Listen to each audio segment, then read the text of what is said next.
Every day, you and I get bombarded with negative news. And just like our bodies becomes what we eat, our minds become the information that we consume. If you want to stay positive, it's so important that you also listen to stories that inspires you and uplifts you.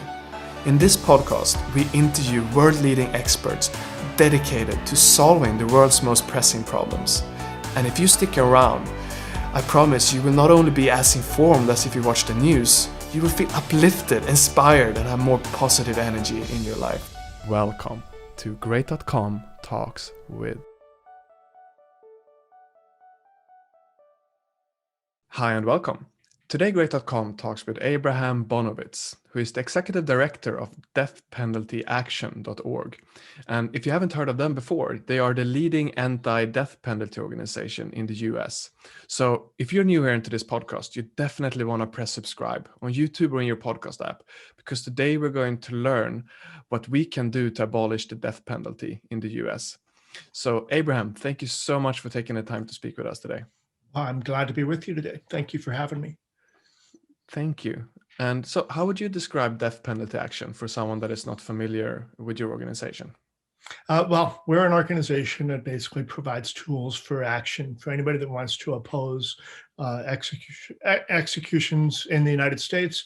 Sometimes we talk about the death penalty beyond the United States, but mainly we were created because there needed to be a place where people who wanted to get involved could easily do so. And we encourage people to contact their legislators at the state level, as well as in Congress, to encourage them to pass death penalty repeal legislation, as we've just done in Virginia with our allies there, or to also, when there's a state that is actually executing people, we shine a spotlight on them and make sure that they know that the world is watching while they do that. As we're recording this, we expect an execution of a Black man with developmental disabilities tomorrow evening in Alabama. And this will be the first execution since, I think, May in any state during the COVID times. So, we're making sure they know the world's watching, and if the lawyers can stop it, we'll all be really happy. Our job is giving people tools to help be a part of saying, no, that's not who I want to be in this country. Got it.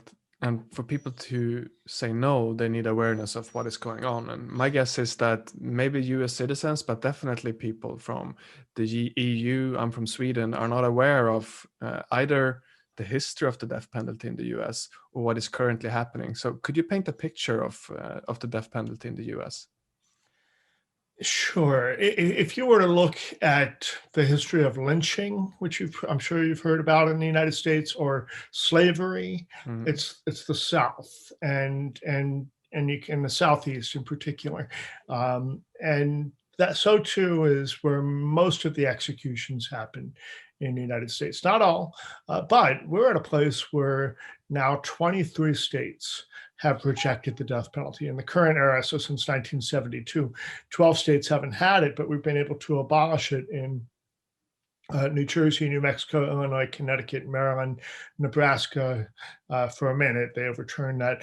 New Hampshire, Colorado, and Virginia, and then the states have thrown it out in Delaware, Washington State, and New York, and all because the system as it exists doesn't even meet the basic standard of fairness that we have the words carved into our United States Supreme Court building are equal justice under law.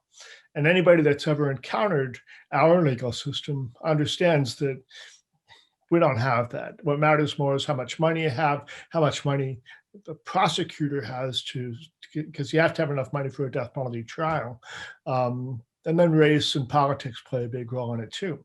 So most people don't really have a good sense of how the system works until they find themselves in the system. And then they see that it doesn't work, that it fails us. I'm one of those people. I used to support the death penalty, as many of the people in our organization did. And some of us hold out the idea that there are people who deserve whatever they get coming, but government can't be trusted with that power or responsibility because they get it wrong. and also certain people are much more likely to get it. The number one indicator of whether you can get a death sentence in the United States, first is you have to kill in a place where they even have a death penalty. And the second is you got to kill white people or people of prominence. You're much more likely to get a death sentence if the victim is a white woman than any other category of person, right? And that's just wrong. I mean, all lives have value, and because we use the death penalty so infrequently, people say, well, we need the death penalty for the victim families so they can begin to heal. But I can tell you right now, for example, in Ohio, there are 28 death sentences or execution dates that are set going into 2024. And this is a backlog that's come up because Ohio has actually stopped executions, but the process hasn't stopped. But of those 28 people, one, by the time we get to that execution date, will have been just 18 years between the time of the crime and the time of the execution that's scheduled. But 17, more than 20 years, between 20 and 30 years, and 10 between 30 and 40 years. And when we tell victim families, wait till we kill the person and then you can begin your healing process, but you have to wait decades, that's just wrong. Especially when you look at the vast majority, like more than 98% of people who are even eligible for a death sentence don't get it. They get the alternative, which in most places is throw away the key. So death in prison, which also is a problem. I mean, not everybody needs that. There are certainly people who should never be free, but there's also people who can redeem themselves, can serve their time and become productive citizens again. So, that's the nutshell. We can talk for hours about the details of this and all kinds of cases, but one of the things that's really woken people up in the United States has been this execution spree that was just done in the last 6 months of the Trump administration, where after we haven't had any federal execution. So the states have it, the military has it, the federal government has it. We had not had a federal execution since 2003. And under George W. Bush, who was one of the most executing governors as the governor of the state of Texas, he only had 3 executions on his 8 years, but President Trump had 13 in the last 6 months of his being in office.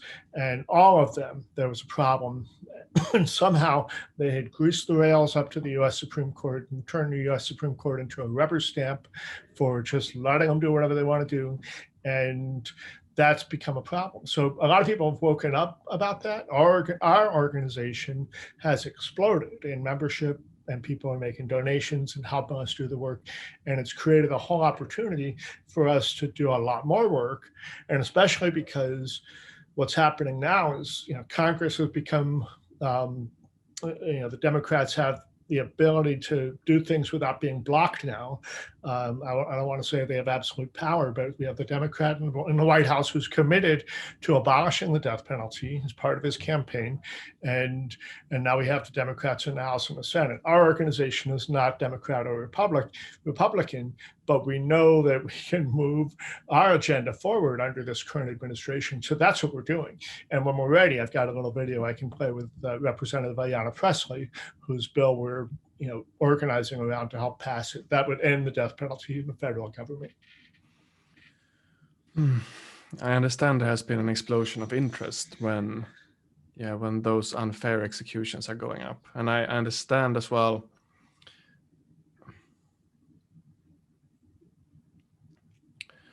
that how bad executions are when the system is as unfair as you describe it. So I'm curious to know then, before we watch the video, if we remove the unfair justice system and only look at the penalty of death for a moment, you said, and I read on your website as well, that you changed your mind in the 1980s. Like, you obviously have done philosophy on this penalty that I haven't done. Like, because you saw more pros than cons before, and then you changed your mind. Like, what philosophy took place in you for you to make that transition? Well, the thing that happened to me was I came into a conversation that was happening in the context of an Amnesty International group, so a human rights organization, which back in the late 1980s was really focused on freeing prisoners of conscience and getting fair trials for political prisoners and stopping torture and executions. And of course, I thought that was right to try to stop torture and executions in places like Russia or South Africa, which, by the way, have now abolished that punishment. But back then, they were among the leading executioners. And excuse me. And anyway, trying to prove those people wrong, because I thought, this is the United States. We have the best system in the world. If that includes the death penalty, fine, I'll push the button myself. And, I drank the Kool-Aid. I said, oh, this is what they say. Of course, they're right. So in trying to prove them wrong, I found out that everything I believed about the death penalty, the truth, was the opposite. I thought we always got it right. I thought we had a system that was fair. The moment when I changed my mind is when I learned that you have to kill in a county that can afford a death penalty trial. And for those who don't understand, like in Ohio, which is one of the states in the United States, we have 88 counties. So each of those has its own jurisdiction with its own budget that comes from tax dollars. And of those 88 counties, only about 20 have really sent more than one person to death row. About 20 have only sent one person to death row. That's all they could afford, which is not to say that there's murder happening all the time in the smaller rural counties, but really only the counties with a large tax base, and this is true across the country, can afford a death penalty trial. So for me, the idea that you could go across the county line, you could just travel, 40 kilometers and not be eligible for a punishment for the same thing that you did in one place but not the other, that to me said unfair. We've got to fix it. Then I got involved with people who are murder victim family members who oppose the death penalty, the families of people on death row. We see what we put them through. You put somebody in prison, their family goes with them, in the reality of their existence. We've been working with people who are former executioners who carried out the law for all of us in our names, and then upon retirement realized, this was wrong, it doesn't work. It's actually scarred me as a person who's carried out this punishment on behalf of people, and we need to stop it. So so that's why I like to say the facts changed my head, and the journey of coming to understand these experiences of the people who've actually been touched directly by it, that's what changed my heart. Right. So that is interesting as well, because you came into it with an idea and maybe more like an opinion, and then you started to look for facts with your mind and experiences with your heart, and you put it together to have a more nuanced picture of reality. Yeah, well, who is not outraged when you hear about some horrible crime where somebody has raped and killed a little girl, or something like that, or goes in and shoots up a whole school? I mean, of course, those people need to be punished, and we need to be held. We need to be safe from them. But what we know is that we can be safe from these dangerous people and hold them accountable without executions. And that does a couple things. Most importantly, when we figure out that we've got it wrong, we can let them out. If we've killed them, we can't let them out of the grave, right? But the United States gets it wrong regularly. We've had more than 170 people that have been sentenced to death who have later been shown to be innocent and freed. We've also executed some people that we think may well be innocent. Problem is, you can't prove them innocent if you can't give them a new trial. And by the way, when we give trials in the United States, you're not found innocent or guilty, you're found guilty or not guilty, right? And actually in some states, like where I live in Ohio, if you want to get compensation after you've been exonerated and freed, you have to get a declaration of innocence. You actually have to go back to court and prove not only do they not have the evidence to convict you again, you're actually innocent, and here's why, before you can even get compensation, which is it's just outrageous the way the whole system is set up. And that's what we're talking about. That's why we educate people about it and give people the tools to take action. Highly frustrating. Thank you so much for coming to our podcast and sharing this nuanced picture of this complicated topic. So you said you wanted to show a video. How about we jump into that now? Okay, so this is a video that is Representative Ayanna Pressley is a representative in Congress who, this is on our Twitter page right now at the top of it, and she is the sponsor of a bill to repeal the federal and military death penalty. And here she is talking about why she thinks that. And also you'll see those who are listening can come and watch it. You'll see there's a spot in the middle where it shows the kind of action that people can take. State-sanctioned murder is not justice. It is cruelty.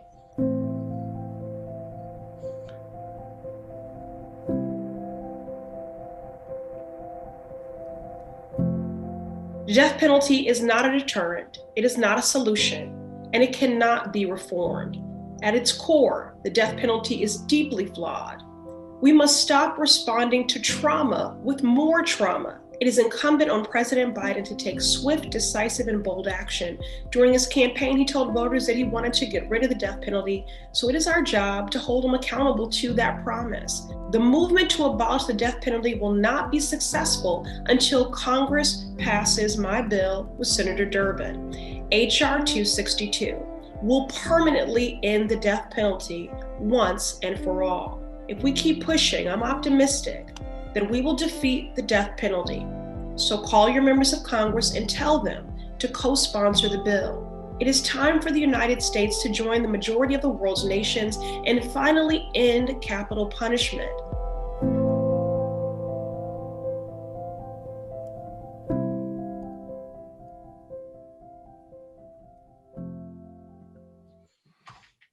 So there you have it. And, if you come to our webpage, there's other resources like that.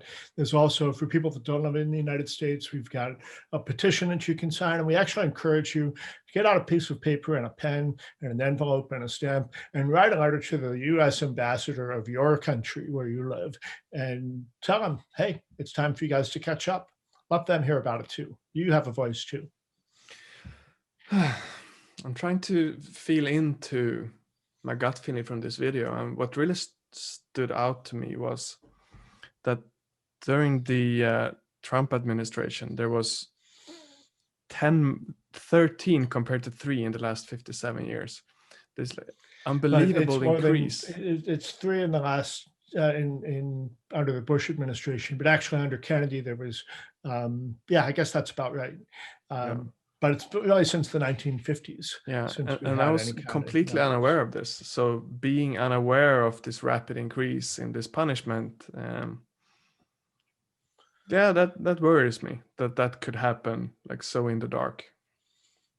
Well, that's our concern too. And actually, death penalty action was created in the wake of Donald Trump's inauguration, because we looked around and we saw, okay, it's only a matter of time, because he's always talked about the death penalty as something that he's a fan of. But there was no organization that was about the kind of action that we think people want to be able to do. So we created death penalty action to be ready. And then as these executions happened, we were the ones organizing the protests that happened in Washington, D.C. and at Terre Haute, Indiana, which is where the federal death row and the federal execution chamber is. So our campaign, we're calling it the Abolish and Demolish campaign. We're actually asking the president to take a bulldozer to that death house. It's just a little standalone building, and they need to tear it down. So what do you think the odds are of that happening, the laws abolishing the death penalty? I think that our goal, it's always a thing to say we're going to get it done in the first 100 days. And of course, we're pushing for that. We're at this point, as we record this today on February 10th, we're still waiting for the president to sign an executive order, which a lot of people have been asking him to do. That's a way for the president to just make sure something happens or doesn't happen without having to go through Congress. He actually doesn't have to do that. All he really has to do is say to his attorney general, don't set any new dates, okay? But once Congress passes the bill and he signs it, then that's when he could do it. Now, there is precedent, though. When the governor of California took office almost, I guess, 3 years ago now, Governor Newsom, he declared we're not having any executions on his watch. And he was very shrewd because he couldn't commute or take everybody off of death row and change the sentence. But what he could do is say, I'm not signing any death warrants and I'm not going to allow any executions to happen. And California has one of the biggest death rows in the world, more than 700 people. And they're all just sitting there waiting while hopefully there'll be some legislation. But the other thing that the governor did in California is he actually dismantled the execution chamber. That was in a room or a part of a building, so he couldn't tear down the whole building. But he published photographs of them literally dismantling the death chamber and putting it on a truck and driving it away. And, so it's possible that can happen. We're calling for it because you really have to be symbolic and visual to help people understand. It's one thing to sign a piece of paper. It's a whole other thing to tear it down. And that's what we're after. Beautiful. We're coming up towards the end of this interview. I take with me those visual last words, that signing a piece of paper is one thing, but bulldozing the building is another. Abraham, thank you so much for speaking with Great today. I learned a lot, and I felt like you upgraded my awareness in this topic. Well, I'm happy to have the opportunity. And, it's like most people just don't even encounter this issue or have a chance to think about it. So if that's all we're doing is raising awareness, then, we're doing our job. But for people who can take action, wherever you are, sign a petition. If you live in the United States, write to your Congress. If you can support the work that we're doing financially or otherwise, we can use all the help we can get, but we're going to get it done. Thank you. Thank you. And for you listening, if you enjoyed this episode, press subscribe on YouTube or in your podcast app, because that is showing the algorithms that this is an important conversation. So more people can raise their awareness and start taking positive actions so we can end death penalty. Thank you so much for listening, and we'll see you in the next episode. What is great.com? That is the most common question that we get. And the shortest answer I can give you is that we are a company that is moving money from the online casino industry and donates it to charities that is helping the environment. The long answer, unfortunately, I don't have time to tell you today. But if you're curious, definitely Google what is great.com to learn more.